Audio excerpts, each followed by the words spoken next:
Good morning, everyone. Good to see you again. Susan asked me if I would do a little review of state headlines. And yesterday I did federal, and I do track state in my morning update. And I did want to go through just some national trends on state policy and then delve into some things I've seen in the Midwest. Now, I need a little bit of grace here. I'm tracking this at the national level, and you all, of course, know way more about what's going on in your state than I do.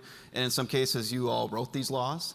So I'd welcome any commentary or any thoughts that you have as we go through the individual states. And then I'll transition over to the FAFSA. A lot, of course, changing there in real time. So what are the national trends that I've seen on state higher education policy? The number one trend I've seen this year that's distinct is the focus on direct admissions. That one, I think, more than other ones, that has just taken off in states throughout the country. So I know Wisconsin is here, Minnesota in the MEC states. There have been other states like Georgia, Idaho. And this policy is, trying to eliminate yet another barrier that students face when going to college. So letting them know that you're admitted to the college based on your GPA or other factors. So trying to take the guesswork out of going to these colleges. I know Michigan, I think for 10 of the colleges has direct admissions as well. So there have been a number of the MEC states that have been active in the direct admissions. Brandy from Michigan.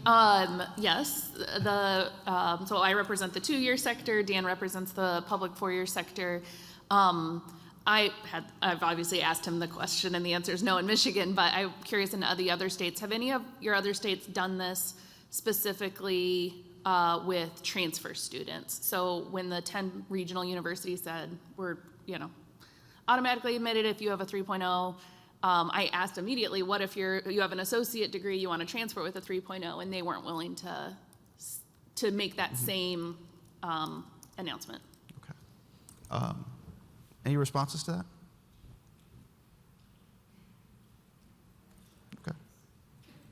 Okay. Agreed. Okay. All right. And so direct admissions. Any thoughts on direct admissions? If I missed anything. Okay. The next one was enrollment, and we just had, of course, the presentation on demographics. We're seeing a slight bump in enrollment nationally. I think the latest data from the National Student Clearinghouse was 2%, and I think in many of the MEC states I've seen a slight bump in enrollment. So some positive news after years of some struggles, particularly in the 2-year sector on enrollment. Growth of the last dollar tuition-free public college programs. So I know many states have these programs. Some states have it, or some of them have it at the local level through promise programs. Some of them have it at the state level. So what these programs do essentially is they say they will cover the last dollar. So if tuition is $5,000 and you have $3,000 in Pell Grants and you have $1,000 in a state grant, that extra $1,000 the state will pay for, therefore being able to say that they are providing a free public college opportunity. So the powerful message of free college is something that can draw students into higher education. Increases in state higher education subsidies. So last year has been, I think, pretty good on that front. Tuition freezes. As states have made those investments, they've allowed them to freeze tuition. Mandatory FAFSA policies. I'll get into that in a bit, but a number of states have policies for you to graduate high school, you have to fill out the FAFSA. Inflation, of course, is a core concern at colleges and universities. It's the cost of goods and services.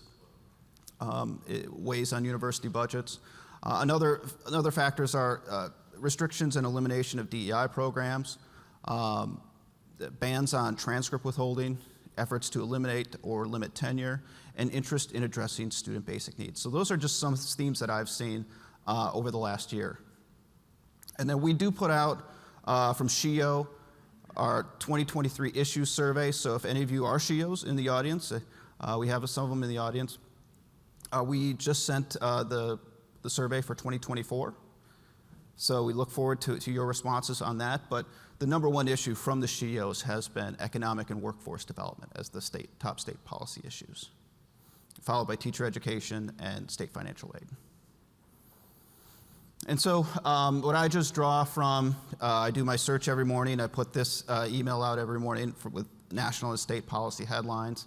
And so just some things, just a quick review of things that I've seen, again, at the national level from the states.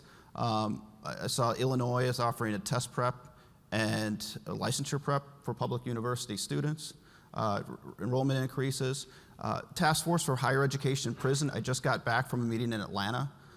Pell Grants as of July 1 are open for prison education, addressing student hunger, and strong increases in higher education funding. Indiana, I was talking earlier in the conference with Ken about the movement to e-transcripts, but they also made some investments in their 21st Century Scholars Program, mandatory FAFSA, ban on transcript withholding. So those are just a few of the themes that I've seen from Indiana. Iowa, enrollment increases, income and debt dashboard, new majors for their high demand worker grants, and DEI, potential new restrictions on DEI. Kansas, a growth in enrollment, renewed focus on improving teacher prep, and some focus on DEI there as well. Michigan, they're considering a mandatory FAFSA bill, it seems. Dan, they passed the Senate, and expansion of their Reconnect program. They've done some organizational change in the state's government as far as it relates to higher education, as well as the state budget that's made significant increases in higher education funding. Minnesota, with the tuition freeze at Minnesota State, and Dennis brought up earlier in the conference, the free college for American Indians. They also have a last dollar, a free tuition program for those making less than $80,000. Missouri, new investments in higher education for Missouri, as well as in Nebraska. North Dakota, increases in enrollment, strong funding bumps in, I wouldn't even call that a funding bump, that's a pretty darn good increase for North Dakota, as well as changes in state financial aid. They've had some conversations in response to Minnesota's program. Ohio, looks like the enrollment numbers are steady, and teacher apprenticeship program, and debate over a bill on that would change DEI and tenure policy. And South Dakota, and I'll send, of course, you'll have all these slides later, but to South Dakota, 2% growth in enrollment, tuition freeze, focus on teacher apprenticeships.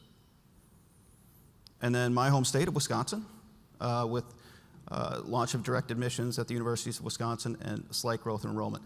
So what I'm trying to say is, I kind of probably butchered that if it was your state, but does anyone have any thoughts or things that I missed or things that we want to highlight as far as state policy goes? Okay. Yep, Dan.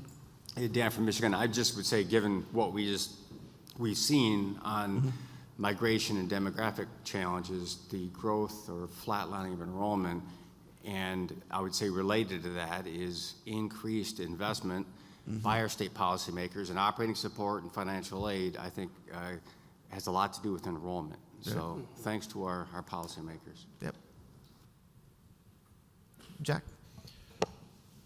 I'm going to get on my soapbox for a second. Okay. If I could. Jack Hershey, the great state of Ohio.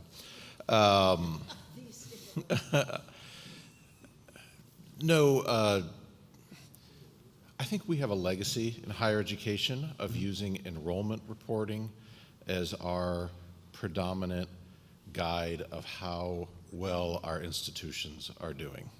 It's based on the fact that we all kind of report 15th day enrollment at a certain time. The media is trained to look for those reports. It's a sort of normal story. But throughout the last 10 years, we've all moved to a student success agenda. And that, I mean, I say this to our media all the time. I have the highest graduation classes that we have ever seen in the state of Ohio, and I am nowhere near my highs in terms of enrollment in our sector. And so I don't know, right? I'm early on my soapbox on this, but I think it's something that as states we have to sort of think about is the narrative that we want to tell people enrollment is up or down, and does that mean anything to the general population, or does it mean better to say your likelihood of succeeding in higher education is going up? There's my soapbox moment for the day. Thank you, Jack. Great point. Molly? Thank you so much, Molly Baumgardner, Kansas. I'm going to add to your soapbox with regard to community colleges and technical colleges. What never gets reported is all the work with continuing ed, so existing businesses and how we either go to them and retrain employees or they come to us and retrain. And for Kansas, that's been a real game changer. Great. Yeah, Mike? Mike Harnisch, South Dakota. The other piece that's been alluded to is that the discussion on return on investment. Right, good microphone. The other part that's been alluded to is the return on investment discussion, and looking post-graduation and having post-graduation outcomes that look and how do your students do? Not only are you graduating them, but are they being successful once they leave the college? Great point. Oh, yeah, Maureen. Maureen Banks, Illinois.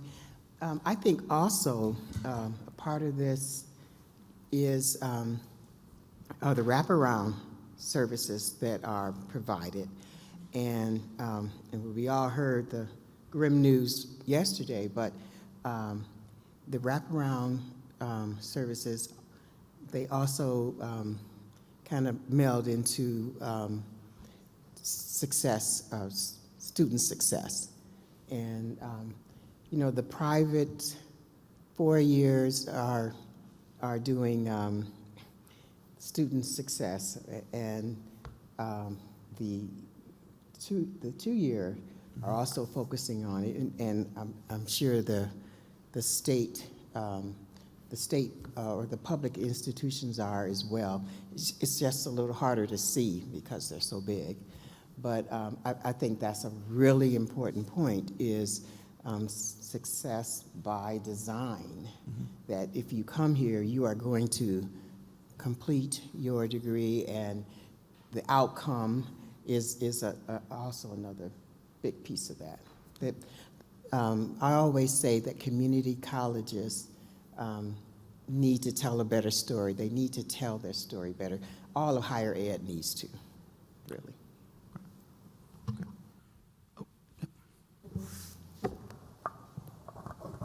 Carol Glanville, Michigan. I would just add to those success rates. As a legislator, one of the things I've started asking is the rate of first-gen students, and then the rate of students who stay in state after graduation. And so what are we doing to create those talent pipelines so that we're collaborating more with businesses? And we're starting to see some pretty innovative programming in my area of the state, which is one of the only areas in the state that's actually growing as well. So looking at those collaborations between our higher ed institutions and our local workforce needs, particularly around advanced like technology and healthcare.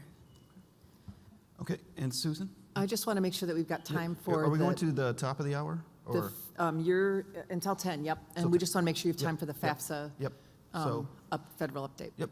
One last question, then we'll transition to FAFSA.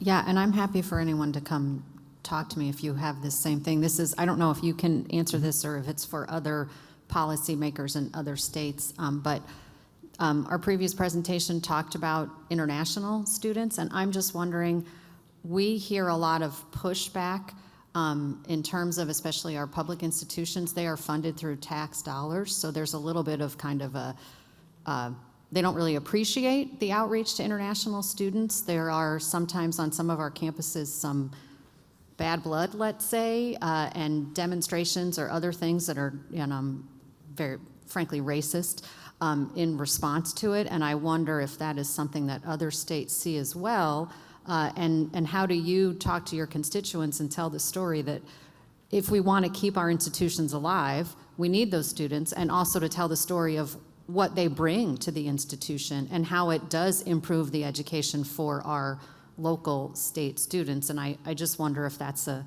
similar problem across the board and how people deal with it. Great. All right, well, thank you all for a great discussion on state higher education policy.